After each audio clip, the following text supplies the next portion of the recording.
Ikan, alam po natin mga tayo po mga kaibigan, habang nabubuhay tayo sa mundo, gumawa tayo ng kabutihan. Mag malalim magdasal tayo sa kay Lord sa naglikha. Wag natin siyang kakalimutan. Ano man angat ang buhay natin. Kasi lahat, ang tao may kanya-kanya ano yan eh. Di ba? May mayaman, sikat.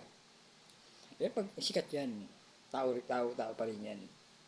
Kala mo kahit anong sikat, anong kasikatan ninyo pag nawala kayo sa mundo, hindi ninyo madadala yan. Kasi ang pera, hindi yan sinasamba. Ang yaman, hindi rin yan sinasamba. Hindi natin pwede isambahin yan. Walang iba kasasambahin mo kundi yung naglikha. Yung, yung, yung, yung naglikha sa atin.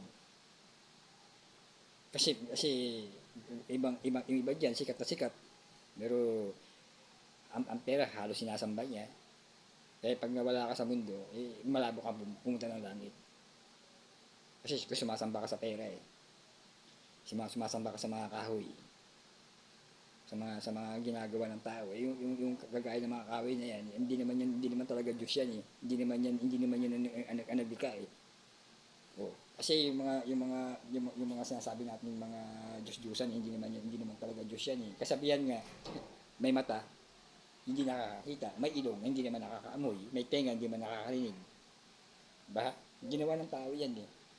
Tao kasi nag-design yan eh. Ginukat niya eh. Oh, ngayon, ilalagay niya ron. Ngayon tayo, datasala natin ngayon yan. Hindi natin alam. Ano doon na yan?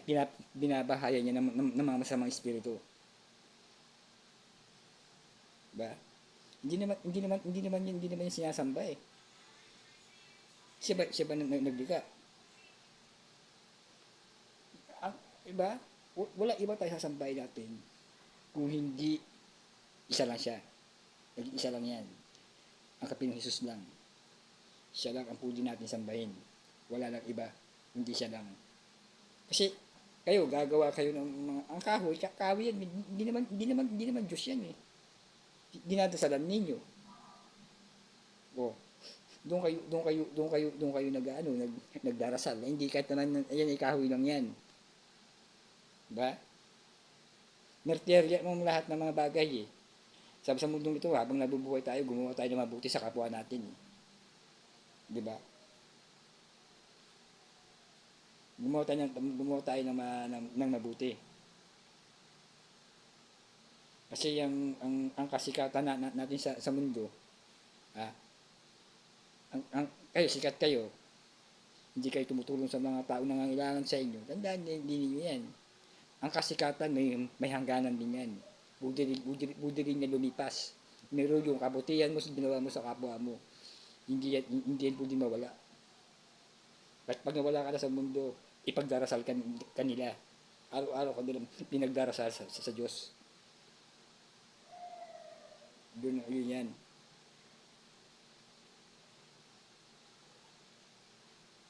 Ba?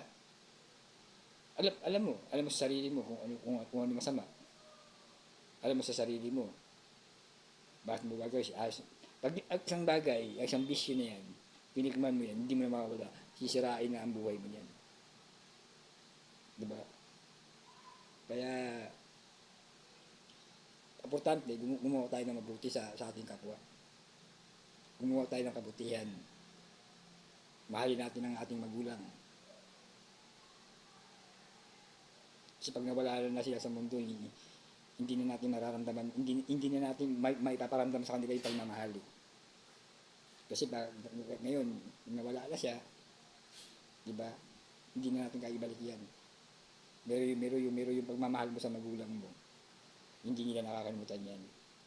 Kung anong ginawa mo sa magulang mo, gagawin din sa'yo ng anak mo. Handaan mo yan. Kaya ikaw, mahalin mo ang magulang mo. Nagsisikap yan para pag-aralin ka na mabigyan ka ng magandang pinabukasan. Dati pag nawala na sila, maganda na ang buhay mo. Hindi nag-aasawa ka ng maaga.